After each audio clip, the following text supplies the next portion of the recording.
who says he will no longer hide the truth. Bob Lazar claims our government captured alien spaceships, UFOs, and keeps them in a secret warehouse. And that's not all. Bob says Uncle Sam hired him to figure out how they fly. If you're skeptical, you have plenty of company. Lazar has been questioned and criticized. He even had to take a lie detector test. And that's when some people started believing him. Dan Housley has the inside report. The man who wants to blow the lid off what could be the greatest story never told, and the people who seem to be trying to stop him.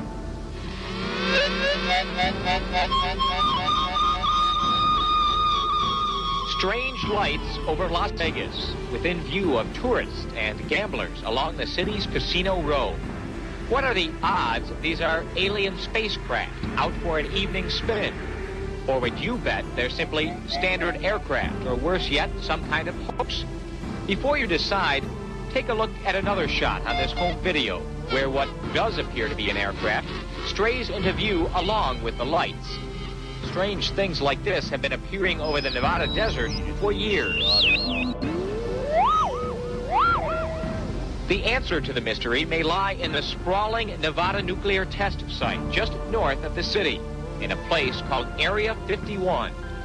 Area 51 is known by other names: Groom Lake, Dreamland, the Skunk Works. It's an isolated military facility where the U.S. develops its most top-secret projects. The U-2 spy plane was developed here.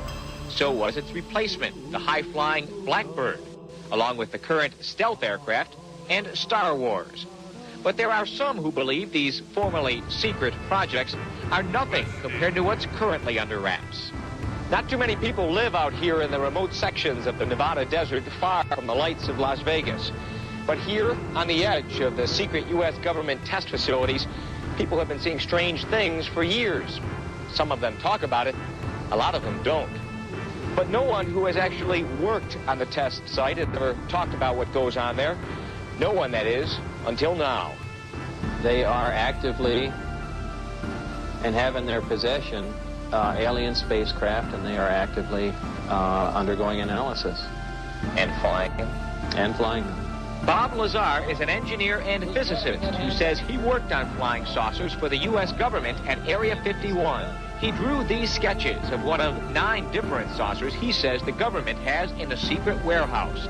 Lazar gave the saucers each names according to their various shapes: Top Hat, the Sport Model, the Jello Mold. Called in to help figure out how they work, Lazar says the saucers are powered by an antimatter generator, fueled with an element which he says could only have come from another planet. They set up and produce their own gravitational field. Just as the Earth holds all matter down, they produce that same field, but out of phase, and it repels itself. The effects that can cause, the way in which everything operates is by all intents and purposes, magic. I mean, it is so far beyond our level of technology. Now, before you toss Lazar on the pile with all the other UFO wackos, understand that he willingly agreed to take a lie detector test, requested and independently arranged by a Las Vegas reporter. Terry Tavernetti is the ex-cop who administered the test. If he's lying, he ought to be in Hollywood, because he gave absolutely no physiological indications of attempting deception.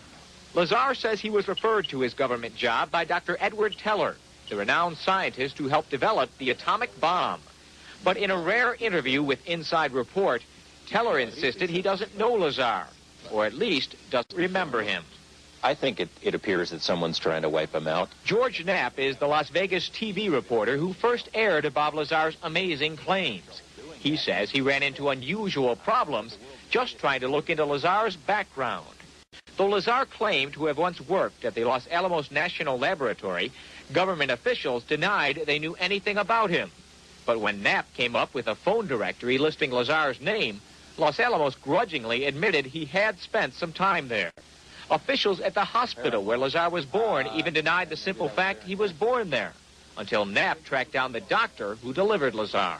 I find Bob to be credible, and the main reason is because the story hasn't changed. It's stayed From the beginning, it's been the same. It hasn't expanded like some of these UFO tales you hear. It's been the same. And we've been through a lot of different interview sessions, many on camera, many more off camera. And it stayed exactly the same.